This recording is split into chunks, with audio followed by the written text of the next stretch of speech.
Muy buenos días, hermanos. Hoy estamos martes 22 del mes de septiembre. Continuamos con la lectura del capítulo 8 de Lucas. Vamos a hablar hoy día, vamos a ver que la palabra de Dios es revelación de Dios al hombre. Es decir, Dios se revela al hombre, ¿de qué manera? Esencialmente por su palabra. La Biblia, de hecho, es palabra de Dios que Dios revela al hombre.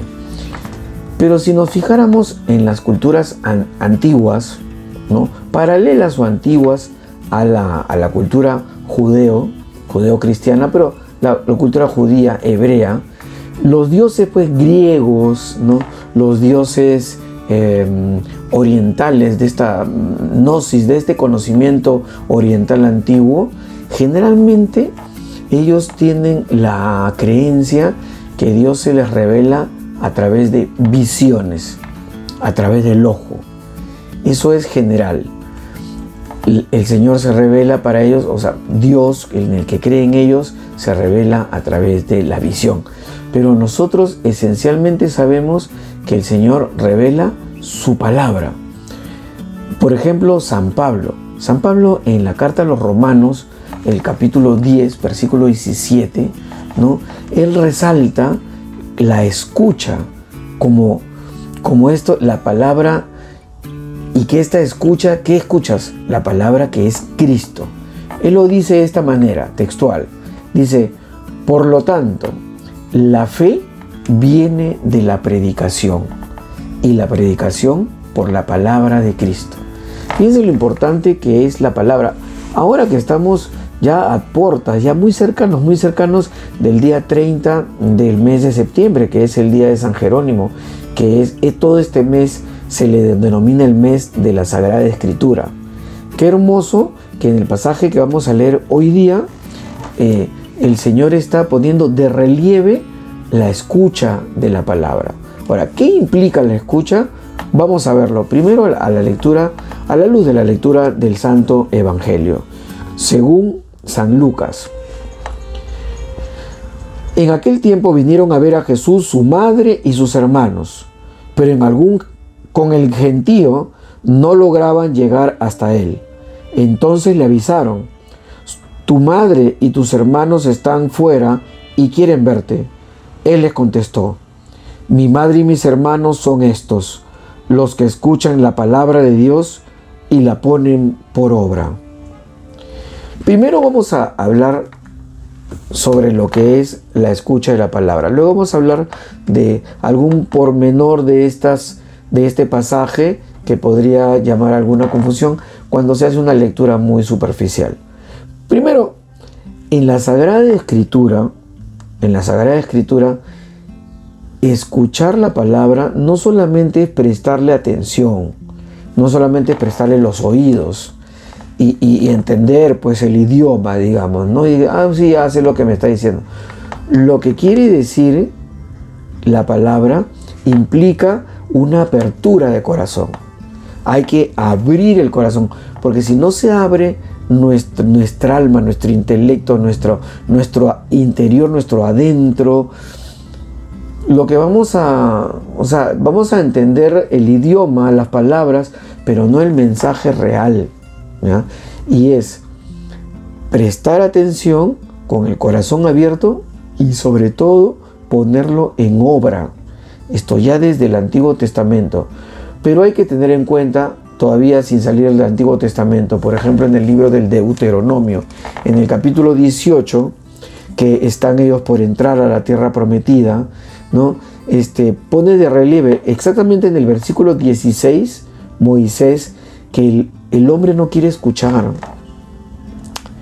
¿Y cómo se repite hasta hoy día estas cosas? Cómo el hombre, cuando tiene el corazón cerrado, simplemente puede oír, puede entender, digamos, superficialmente, pero no quiere hacer caso, no quiere actuar en correspondencia a lo que le está diciendo la palabra, lo que le está diciendo Dios. Aquí, por ejemplo, dice, ¿no? los seres humanos frecuentemente pues son sordos a las llamadas de Dios. Ahora, Jesús en el capítulo 8 de San Juan, él hace una grave denuncia a los judíos. Esto es bien fuerte, porque Jesús les dice en el versículo 43 del capítulo 8 de San Juan en adelante, dice: ustedes no pueden escuchar mi palabra. Ustedes no pueden escuchar mi palabra. Dice: el que es de Dios oye las palabras de Dios, pero ustedes no las oyen porque no son de Dios. Qué fuerte, qué fuerte. ¿Cuándo uno no es de Dios? Cuando uno simplemente no presta su confianza a la palabra de Dios, cuando uno presta su confianza a las cosas del mundo, a todo lo que el mundo nos pinta, ¿no? El éxito, salud, dinero y amor.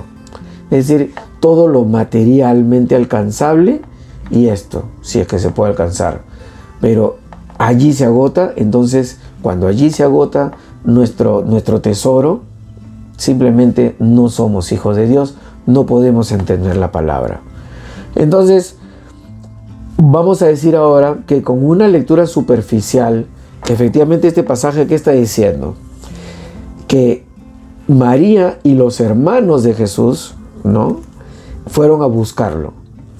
El Señor tenía hermanos, por lo tanto María tuvo otros hijos. Para pensar así hay que tener un entendimiento muy reducido del texto, porque hay que ubicarnos en el contexto, hay que ubicarnos en el tiempo, en el idioma que ellos hablaban, en la cultura en la que estaban inmersos. Podemos entender esta oración, esta frase, esta parte del pasaje bien si nos ponemos en ese momento. El idioma que ellos hablaban en ese momento no tenía la palabra primo. No hay una palabra primo, por ejemplo, en el hebreo, en el arameo de esa época que ellos hablaban. Entonces, a todo el clan familiar se llamaban hermanos. De hecho, si uno hace una extrapolación inclusive hasta nuestras épocas, bien leído, uno llama hermano pues a amigos entrañables de la niñez, del colegio, de la universidad, es decir, allegado, gente muy querida, se le dice pues hermano, hermanos.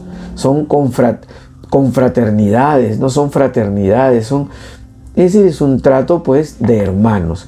Eso, entonces la Virgen María pues es virgen, solamente su único hijo es Jesús y ella se mantiene siendo virgen. Son dogmas de la iglesia que tenemos que tener muy claro, pero que también se pueden entender a raíz de la lectura, ¿ya? Bueno, eso lo pasamos rápido porque realmente no tiene tanto peso teológico, pero por ahí alguien puede confundirse. Lo otro es que pareciera que el Señor hace un desaire a su mamá, porque le dicen: oye, tu mamá te está buscando con tus hermanos.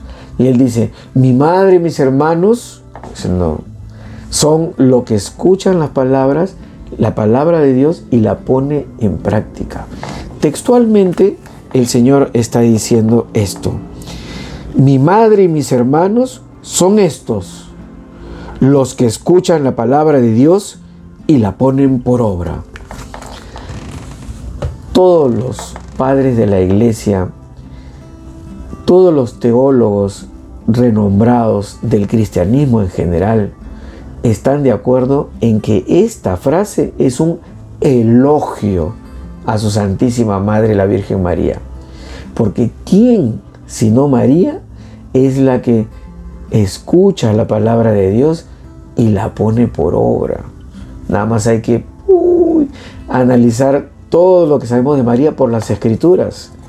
En la anunciación, desde la Anunciación hasta estar al pie de la cruz.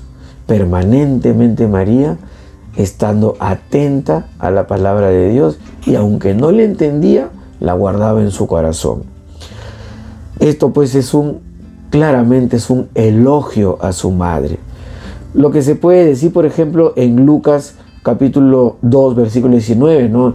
En el momento de la anunciación, que ella algo que sale totalmente de todos sus esquemas. Ella siempre es obediente, su sí de María, es obediente a la palabra de Dios. Jesús lo dice, hace un elogio de su madre con todas sus palabras en el Evangelio según San Lucas, capítulo 11, versículo 28. ¿Qué dice Jesús? Dice, dándole un sentido profundo pues a la maternidad de su madre, él dice, bienaventurados los que escuchan la palabra de Dios y la guardan.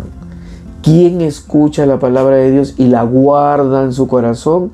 Eso lo dice varias veces San Lucas, ¿no? En el Evangelio, que es María. María es la que escucha y la guarda. Ya sabemos que guardarlo no es como guardarlo en un compartimento, sino es guardarla, es observarla, es ponerla en acción, en acto, actuar en correspondencia. Así que este pasaje claramente pues, es un elogio de Jesús a su madre.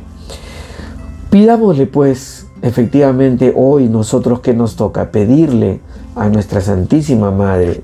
¿Por qué nuestra? Porque Él lo dijo cuando ella estaba a los pies de la cruz.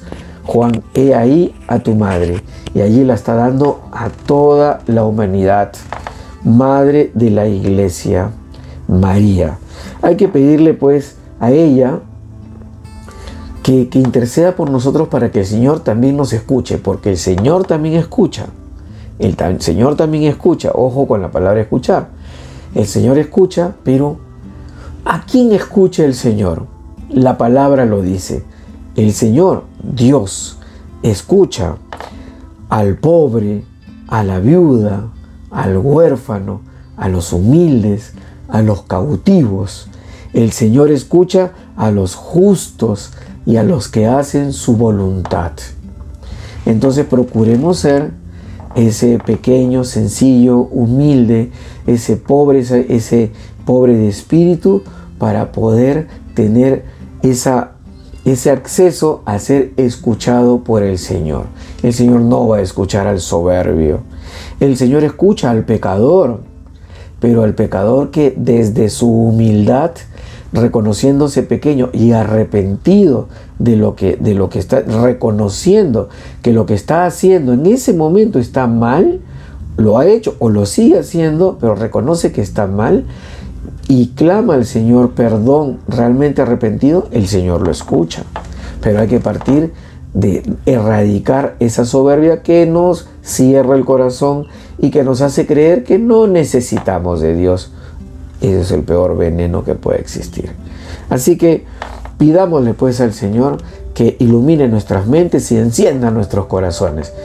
Hay que pedirle ¿para qué? Para que podamos entender bien su palabra y podamos actuar en correspondencia y tener acceso, como decimos siempre, a esa felicidad que todos deseamos. No hay nadie sobre la tierra que no quiera ser feliz, y el Señor con su palabra nos está ofreciendo la felicidad en todo momento. Pidámosle pues al Señor que nos bendiga, nos guarde de todo mal y nos lleve a la vida eterna. Amén. Que tengamos un fantástico hoy en Lima, martes soleadísimo, ya calentando ya los motores, ya estamos cerquita de la entrada de la primavera. Que tengamos un martes muy hermoso y que el Señor permita que el día de mañana estemos nuevamente aquí también reflexionando juntos la palabra de Dios.